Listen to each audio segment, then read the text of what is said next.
Totoo, ang init talaga ng usapan sa X kapag may issue sa mga iniidolo ng fans.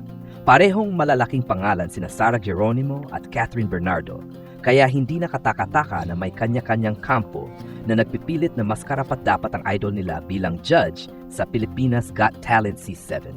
Pero at the end of the day, desisyon pa rin yan ng producers at hindi lang popularity ang basehan. Parehong may credentials sina Sara at Catherine. Si Sara, grabe ang experience sa pagkanta at pagiging mentor sa mga talent shows noon. Samantalang si Catherine naman, aside from acting, may impact din sa entertainment industry at malaking fanbase. Sana nga matigil na ang bardagulan ng fans. Imbes na magsiraan, mas okay kung suportahan na lang ang kung sino man ang mapili. Ang mahalaga, magkaroon ng maganda at patas na PG season para sa mga aspiring talents. Nakaka-excite kung sino talaga ang magiging final lineup ng judges. Mukhang isang mainit na usapan na naman to sa mundo ng fandoms. Walang duda na parehong deserving sina Sara Geronimo at Catherine Bernardo na maging judge sa Pilipinas Got Talent Season 7. Pero at the end of the day, nasa kamay ng producers ang final decision. Kung pagbabasyehan ang experience sa talent shows, si Sara ay may solid na background bilang coach sa The Voice Philippines at proven na ang kanyang credibility sa mentoring aspiring artists. Samantalang si Catherine, bagamat mas kilala bilang actress, ay isang malaking icon sa industriya at may malawak na influence. Pero sana, imbes na pagtalunan at siraan ang mga iniidolo nila, mas bigyan ng focus ang tunay na essence isang talent show, ang pagbibigay ng platform sa mga bagong talento. Hindi naman ito tungkol sa kung sino ang mas sikat o mas maraming fans, kundi kung sino ang makakatulong na mas maipakita ang husay ng mga contestants.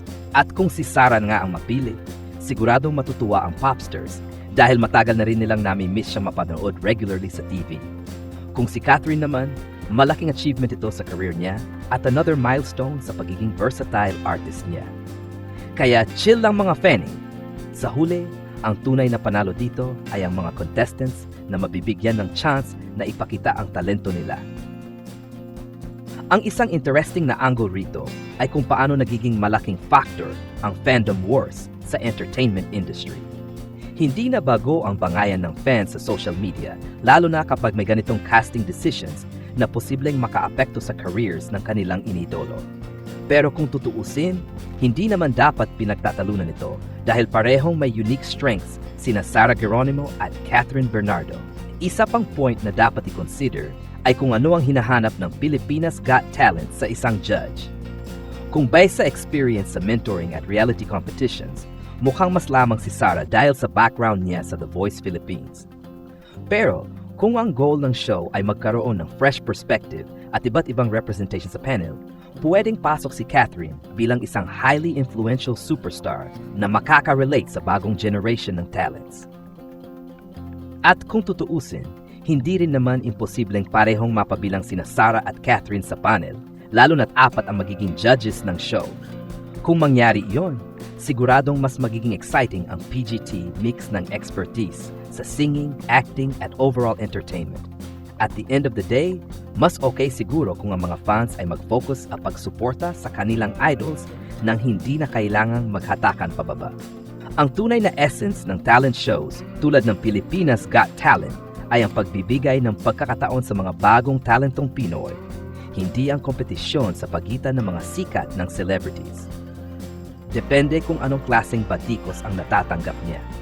Kung ang mga ito ay constructive criticism o may valid points na makakatulong sa kanya, baka magandang pag-isipan niya. Pero kung puro bashing lang mula sa mga fans na may kanya-kanyang agenda, mas mabuting huwag na lang patulan. Si Catherine ay isa ng established star na matagal nang sanay sa intrigang dala ng pagiging sikat. Hindi na bago sa kanya ang ganitong mga issue. At sa totoo lang, kahit sino pa ang piliin BG judge, siguradong may mga hindi matutuwa. Mas mainam kung mag-focus siya sa kung ano ang kaya niyang dalhin sa show kung sakali mang mapili siya bilang judge. At kung may gusto siyang sagutin, pwede niyang gawin ito sa mahinahon at classy na paraan, hindi para patulan ng bashers, kundi para linawin ang anumang maling impormasyon. At the end of the day, mas mahalaga ang trabaho niya kaysa sa ingay ng social media. Hindi mo kailangang patulan ng bawat patikos. Minsan, silence is the best answer to nonsense. Para kay Sarah Geronimo, mukhang mas lalo niyang pinili ang low-key at private life ngayon. Kaya malamang hindi niya na rin papansinin ang mga batikos o issue sa kanya. Kilala si Sarah bilang isang artist na hindi mahilig makisali sa intriga at mas pinipiling dumistansya sa mga gulo sa showbiz. Kung may mga fans man siyang nagrereklamo o nadidismaya dahil hindi siya gaanong aktibo sa TV, natural lang iyon. Pero mukhang desisyon talaga niya na mag-prioritize ng personal life. Lalo na ngayong kasal na siya kay Matteo Guidicelli.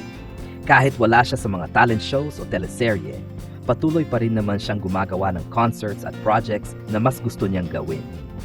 At kung sakali mang may mga nagsasabing mas bagay siya sa PGT kaysa kay Catherine, hindi na niya siguro kailangang sagutin iyon. Mas secure na si Sarah sa status niya bilang isang pop star royalty. Hindi na niya kailangang patunayan pa ang sarili niya. Mas bagay nga sa kanya ang silent but impactful approach. Sa halip na makisali sa fandom wars, mas mainam na ipakita lang niya ang husay niya sa larangan kung saan siya magaling, whether as a judge, mentor, or performer. In the end, her work will speak for itself.